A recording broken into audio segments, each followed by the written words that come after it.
Alright, final chapter of I Love Your Cruddy.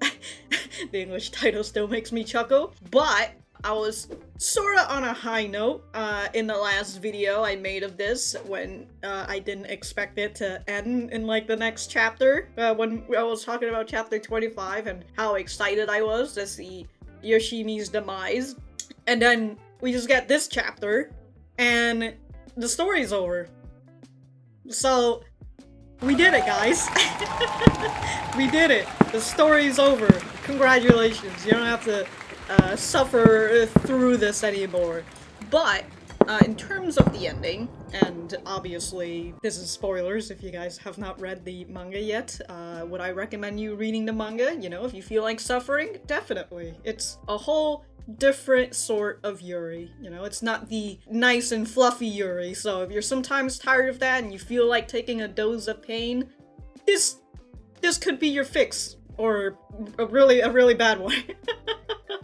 But yeah, spoilers, this is going to talk about the ending, and in terms of that, this sort of ending for Hanamura and Sasaki is to be expected, or at least to what I expect anyways. It's a psychological, and the both of them didn't really start off on a good relationship anyways. Of course, they're not going to end it on a good relationship, and I sort of expected bridges to burn. For the most part, I sort of expected them to eventually get caught, but seeing how chapter 24, I think that was when Sasaki attempted to kill herself via beach water, along with, well, she was just kind of bringing Hanamura along for the ride, but then she ended up I was about to say pussying out, but that's the only word in my head right now. She ended up backing out of it because in the end,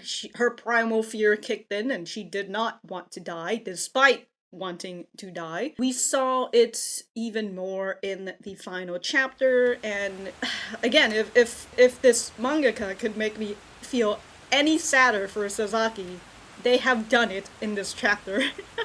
They truly have done it in this chapter, and we got a little bit of, not to say insight, but I feel like this is sort of the thing that we not should have known, but we should have had picked up on the clues from on Hanamura herself. But despite getting even that tiny tinge of insight from Hanamura, it's very hard for me to feel bad for her, even though in the beginning of all this, she was the victim in the relationship, and how I'm everywhere. I really should just start in the beginning, so alright. Here we are. Let's go through it page by page, guys. It's 55 pages, don't worry. The first few pages, we see the mangaka making me feel extremely bad for Sasaki. It just continues. It's just a train that is off the rails and is now just falling into the abyss. But we see her anxiety, her panic is just really settling in, and I assume this is after they attempted to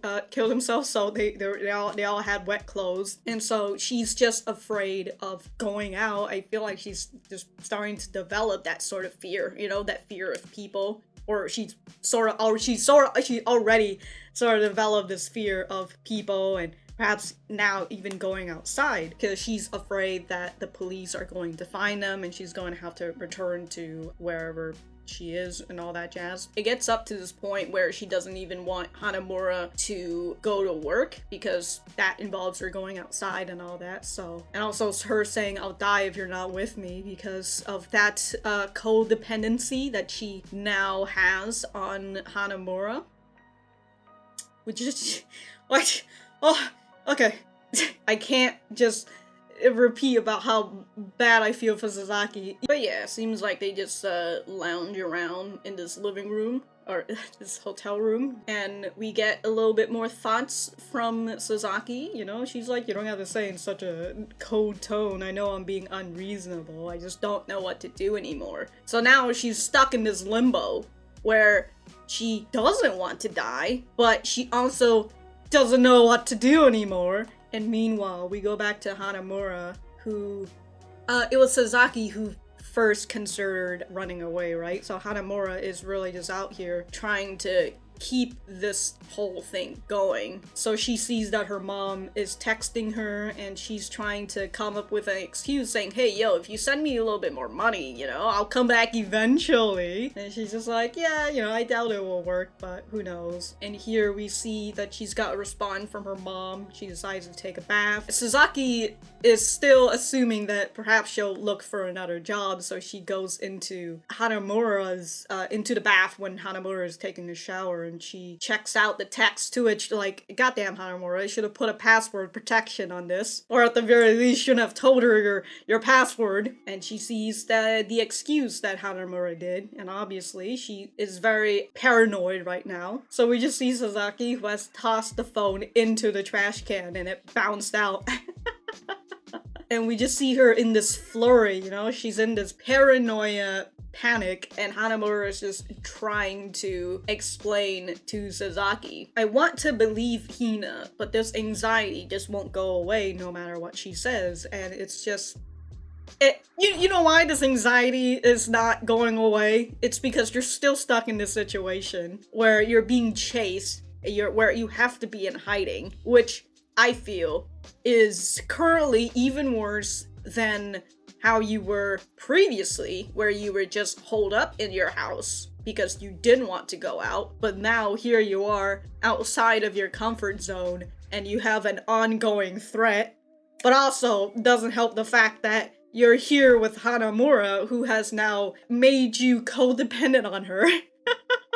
So you're out of your safety zone, and you're with the girl who you're codependent on. So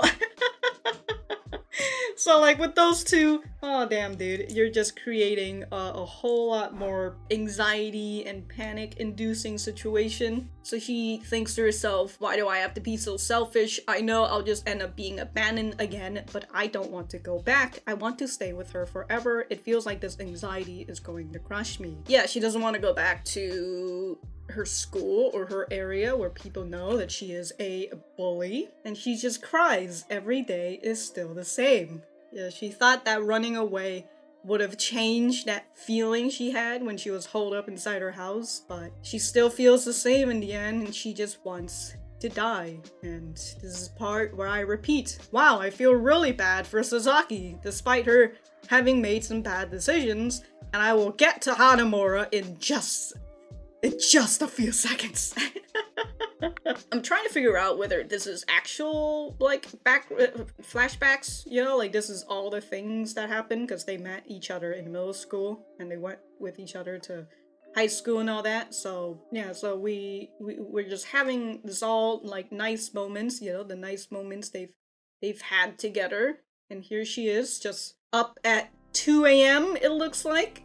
For some reason, both of these look like long arms, but I would assume it's 2 a.m. And she's just up at night crying. She takes a shower and she comes back fucking dripping wet. Gross! So she says, do what you want with me, like what I've done with you. She's out here giving kisses to her. That's not what I meant, I know, but it's what I want. Look at those dead eyes of hers when she heard her say that. And in this part, right? Hey, how do you think something becomes eternal? Can I even show this at this point? we're literally getting into assisted suicide. Oh, okay. So this thought has come into her head after she's been mulling over it for many a days. How do you think something becomes eternal? I think the moment something ends is when it starts being eternal. To which, I mean, I don't really think that, you know? There's some things that die and then gets forgotten, so it's not really eternal anymore, but let's not overtalk her speech. It must be so agonizing to live your life while constantly wondering when the end will come.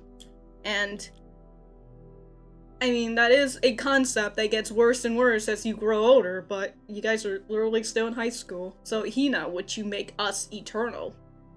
The fact that she says us and not me. And then yada yada yada, we have that scene of Hanamura choking Sasaki, whatever, boring shit. But we do have that little thought from Hanamura. Watching your breakdown was really painful. That day, I just expected you to say something like, so what? You didn't spare a thought for me. After all, the realization that you had no love for me pierced me like a knife. My heart was in such pain. I hated so much. I hated that I couldn't have you all to myself. I wished for so long that you never looked back at me. I hated that you only relied on me when it was convenient for you. But the truth is that I was already tired of it. My own bottled-up feelings driving me mad was just for show. Especially after we got into high school was when I cried my eyes out every night. I was hoping so badly that the people around you would just disappear, along with feeling guilty for pretending to get along with others. I hated that you made me feel such a mess of emotions, but you are all I had. You're all I can ever think about. She became friends with Sasaki, and she started developing feelings for Sasaki, but Sasaki never really reciprocated this feeling, and she's just been bottling it up this whole time, and finally, the thing that really popped the cork on this bottle was the event that Yoshimi led them into. Oh, don't even get me started on Yoshimi. Now we haven't even seen her get fucked. And then the manga's over. You know what? Again, I had expected this sort of ending. Bridges burning down and all that. Although in this case, literally them in the bridge as well. But I had expected, at the very least, we would have seen Yoshimi's demise. But, on the nicer hand, we didn't get to see Yuko be corrupted, or see Yuko corrupted in any cases. So I guess that's a win.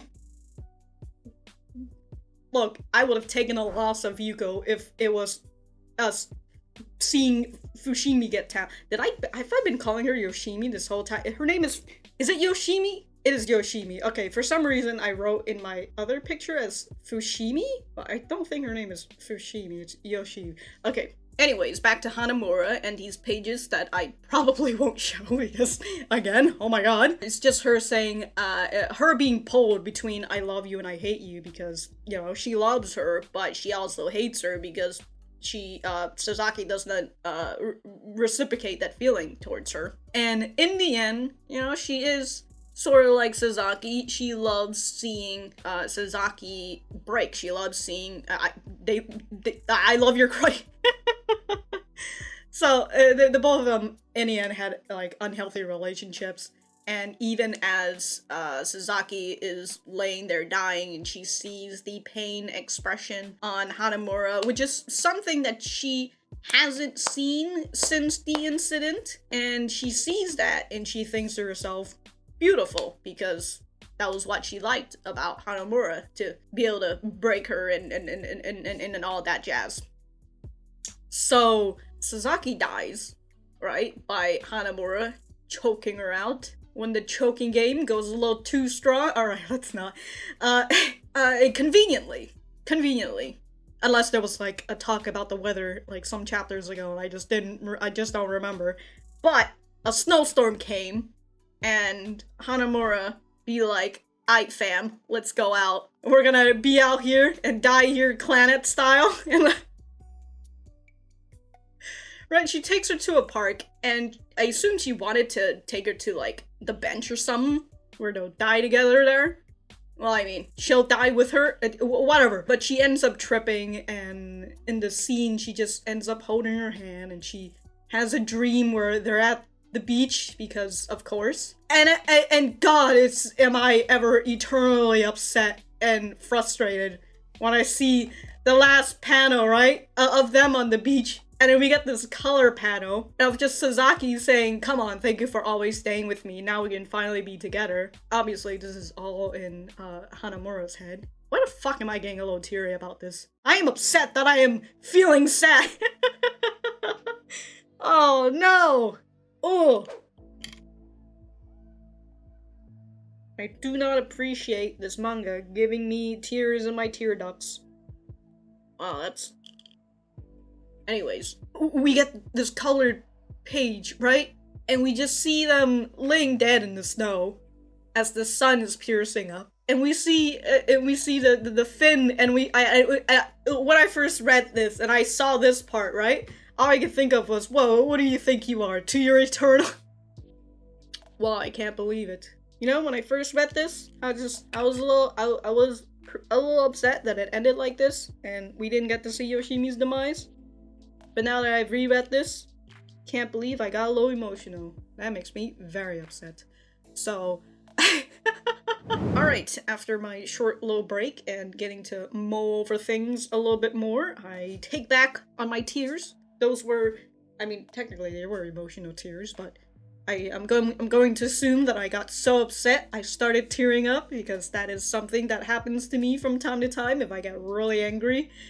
But I take back those tears. Those were angry tears. I shed nothing for Hanamura. But yeah, I just don't really feel all that bad for Hanamura. Consider that, you know, it's obviously I hate Yoshimi because she's the one who started this whole thing, because she just can't, she just finds it a dirty relationship, and she just really has to meddle her fingers into this because Hanamura is friends with Yuko. And she herself has a sapphic love for Yuko.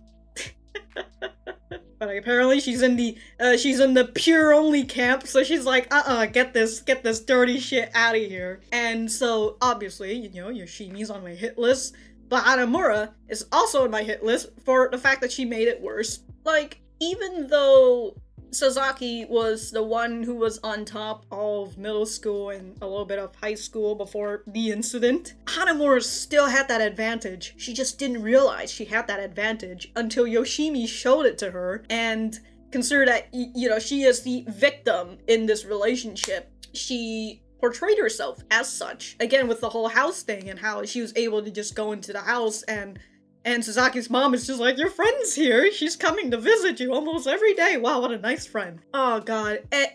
And the first time that she had come meet Sasaki, still being upset and still being her usual panic self, because she's never had to deal with the situation ever. And again, she had a lot of reputation that she was upholding that all got broken. So she beat Hanamura up, and then Hanamura, who I just know that she knows that Sasaki was going to do this to her. She gets beat up, she comes into school with bandages, and like that just makes things look even worse. And it's just like, wow, bro. And don't even get me started, like, a few weeks into her not going to school, Hanamura's over here like, yeah, nobody's really talking about this anymore. Like, if you really wanted to come back to school, I mean, maybe you still get stares and all that, but whatever, you know, if you just actually just grind out and all that jazz. But she doesn't say that to Sasaki, and in fact she takes advantage of Sasaki and doing all these sexual things to her, and then putting a camera inside her bookcase. God, that still gets to me. That fucking Miyazono was about to put another camera into there too. But Miyazono was the catalyst in them starting this climax journey of theirs that ended in a code N. And again, I know Sasaki's not a good person either. That relationship that they've had was not really healthy in the first place. But at the same time, when Sasaki was the one in charge, she wasn't really putting Hanamura in any danger, because Sasaki herself had a reputation to protect, while Hanamura herself doesn't really have that. So when she goes all out, that was when Sasaki was at her worst. And just overall, you should already get the idea that I don't feel bad for Hanamura. And and I just 100% just feel real bad for Sasaki, even if she's made some terrible decisions. Again. This is the ending I had expected. Well, I mean, not like the exact ending I expected, but the way that it ended, I had expected. But we still have some loose ends, and that makes me very upset. We sorta have the feeling that Yoshimi's going to get what's coming to her, but it won't happen until it happens. Alright? And I will not read fan fictions about it. I want to see it right from the mangaka. I need you to write this shit in. I find out there's a spin-off where it's just Yoshimi getting fucked over. And no, I will not read that manga. Even though I do want to see Yoshimi get fucked over, I will not read a spin-off. At the very least, props to this one. It gives me a little hint that some bad is going to happen to Yoshimi. But that's really all there is. And well, my final thoughts about this series. It started off, I don't know, a little bit weird, you know, with the whole relationship that they've had. But I was like, okay, you know, I'll continue reading it because it's something that it's something different for the most part. And then we got the whole threat by Yoshimi, and I was like, oh shit, how's that gonna go? And then the incident happened. I was like, wow, damn, things really went from 0 to 10, huh? And after that, things just got worse. It just kept going down and down, but it garnered my attention. So I was interested in it at the very least. You know, I didn't have to like the manga or even like most of the characters to continue this, is because this whole entire manga is watching a train wreck. You're watching two trains going at each other, and you're like, yeah, it's gonna crash eventually. And then it crashed at the incident, and you're like, wow, that was a big crash. And then more trains just kept coming and crashing into this, the initial incident. And then the next thing you know, there's a train graveyard. And that is how I describe this manga. If I have anything else to say, I will write it in the description down below. Thank you guys for sticking around, and I will see you guys in the next video.